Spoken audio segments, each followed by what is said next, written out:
네, 수능으로 가는 마지막 관문, 9월 모의평가가 마무리됐습니다.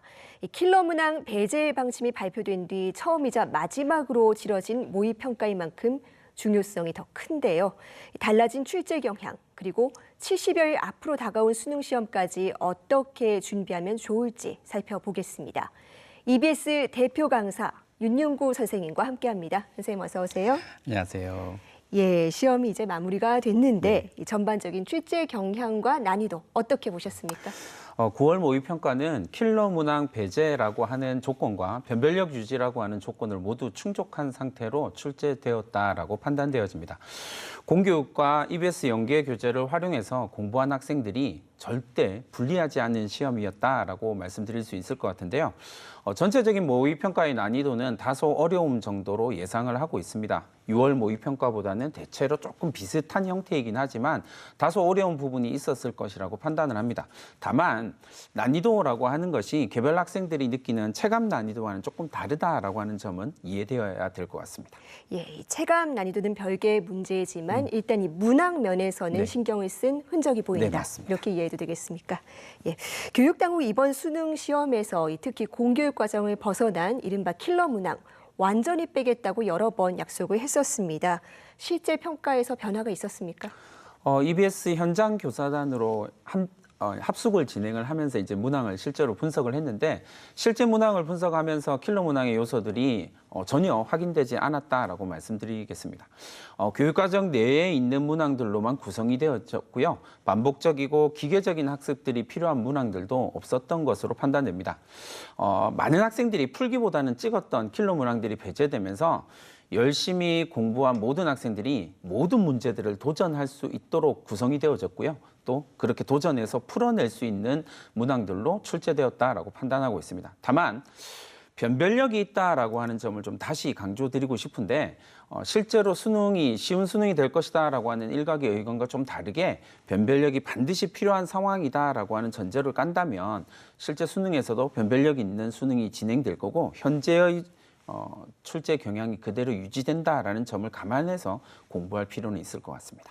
네, 학생들을 무리하게 떨어뜨리기 위해 출제된 문항은 없었지만 네. 그렇다고 쉬운 문제들은 네, 아니었다. 맞습니다. 예, 그렇다면 이 국어와 수학, 영어 등 주요 과목에서 주목해봐야 할 유형이라든지 어떤 출제상의 특징이 있었을까요? 킬러 문항을 배제하고 변별력을 확보하기 위해서 좀 다양한 방법들을 시도한 걸로 보이기는 해요. 가장 특징적인 부분은 문항의 완성도를 높이기 위해서 노력한 점이다라고 평가를 하고 싶습니다. 국어나 영어 같은 경우는 좀 쉽게 읽고 쉽게 풀 수 있는 흔히 말하는 감으로 풀 수 있는 문제들이 아니라 문항을 제대로 이해하고 선지들을 제대로 분석해야 이해해야만 정답을 찾을 수 있는 문항들이 좀 많았고요. 수학 같은 경우에는 기계적으로 순서를 암기해서 문항을 풀던 학생들이 조금 어려움을 느낄 수밖에 없는 요소들이 분명히 있었을 겁니다. 전체적으로 본다면 시험이라는 본질을 조금 생각을 해본다면 당연히 출제되어야 할 개념들이 출제되었고요. 정확하게 알고 응용해야만 풀 수 있는 문항들이 출제된 것으로 판단됩니다. 네, EBS 교재와의 체감 연계율을 높이겠다는 발표도 아주 중요한 포인트였는데 어떻게 적용이 됐습니까? 전체적인 분석 결과 EBS 연계율은 50% 이상으로 분석이 되었고요. 다만 체감 연계율은 조금 더 높을 것으로 판단을 하고 있습니다. 체감 연계율의 경우에는 EBS 연계 교재를 어느 정도 활용했느냐에 따라서 그리고 그 활용을 가지고 어느 정도 공부했느냐에 따라서 조금 체감 연계라고 하는 느끼는 부분이 다르긴 하겠지만 국어에서 경우처럼 변별력 있는 문항들을 EBS 연계 교재의 지문으로 구성한 경우들도 있어서 연계 교재를 주로 공부한 학생들은 매우 연계율이 높다라고 느낄 수 있을 거라고 생각을 합니다. 네, 해마다 이 국어와 수학 그리고 탐구를 중심으로 선택 과목에 따른 유불리 논란이 있었습니다. 네. 이 부분은 어떻게 평가하십니까? 선택 과목의 유불리와 관련된 논란은 항상 있어 왔고 또 여러 가지 의견들이 존재하기 때문에 논란의 대상이 되기도 합니다. 공통 과목의 변별력을 높이는 문제들을 배치하는 것으로 해서 이 문제를 좀 해결하기 위해서 여러 가지 노력을 하고 있는 것으로 보입니다. 다만 선택 과목의 유불리 문제가 선택하는 수험생들의 집단 혹은 수험생 개개인들의 공부량과 연관되어서 분석되어야 할 요소라고 하는 부분은 반드시 짚어야 될 것 같아요. 9월 모의평가에서는 선택 과목의 유불리를 좀 최소화하기 위해서 노력한 흔적들이 충분히 보이는 것 같습니다. 네, 킬러 문항을 배제하면서도 변별력을 유지했다. 핵심을 추려보면 이렇게 될 것 같은데 그렇다면 결국 이 공교육 과정 안에서 어려운 문제를 접근하는 어떤 공부법이 중요하다는 의미가 될 수도 있을 것 같습니다. 그렇다면 수험생들은 앞으로 어떤 부분에 중점을 두고 공부를 해야 됩니까? 가장 수험생들한테 이야기를 하고 싶은 부분은 9월 모의평가가 과정이라고 하는 부분입니다. 수험생들이 자꾸 9월 모의평가 결과를 가지고 일희일비를 하는 경향이 좀 있거든요. 하지만 9월 모의평가는 자신의 약점을 최대한 분석하기 위한 시험이다라고 하는 걸 꼭 기억을 해야만 합니다. 수험생들이 자꾸 모의평가 결과를 집착해가지고 뭐라고 이야기하냐면 열심히 공부하겠습니다라고 마무리를 짓거든요. 근데 특히 이번 9월 모의평가는 절대로 그렇게 전략을 세우면 안 됩니다.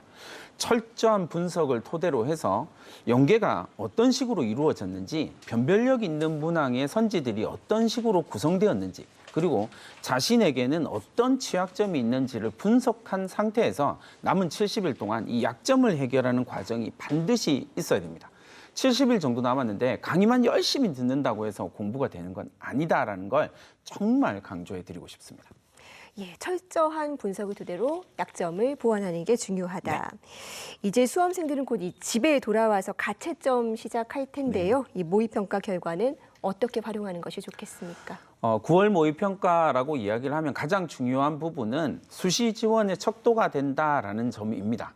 실제 수능에서 어느 정도 성적이 나와서 내가 어느 정도의 대학을 갈 수 있는지를 가늠해 봐야 되고요. 또 중요한 건 수능 최저학력 기준을 어느 정도 달성할 수 있는지를 확인을 해야 되고 이런 베이스를 갖고 있어야만 수시 지원 전략을 제대로 짤 수가 있기 때문입니다. 대부분의 수험생이 9월 모의평가 이후에 자신의 수능 성적을 올린다라고 확고한 결심, 다짐을 하는 편이거든요. 근데 실제로는 거의 대부분의 학생들이 열심히 공부해서 수능을 올리겠다라고 이야기를 하는 거라서 현실적으로는 1등급 자체를 올리는 거 정말 쉽지 않거든요. 그러니까 수시 지원 전략을 짤 때 수능 최저학력 기준, 9월 모의평가를 기준으로 해서 반드시 보수적으로 세팅을 하고 전략을 짜야 된다라고 말씀을 드리고 싶습니다.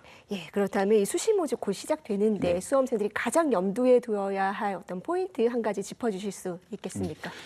수시 모집을 진행을 한다라고 이야기할 때 학생들은 실제로는 6장의 카드를 써야만 하거든요. 그 6장의 카드가 대부분의 경우에는 아주 자기가 가고 싶은 대학 두 곳, 그리고 적당하게 자기 수준에 맞는 대학 2곳, 그리고 마지막으로 제가 앞서 말씀드렸던 것처럼 수능 성적, 그리고 수능 예상 성적, 그리고 이제 그 수능 예상 성적이라고 하는 것은 9월 모의평가를 통해서 확인하는 거니까 그 9월 모의평가 성적이랑 수능 예상 성적을 토대로 해서 가장 낮은 대학을 설정을 하고 6개의 전략을 짜야 된다라고 말씀을 드리겠습니다.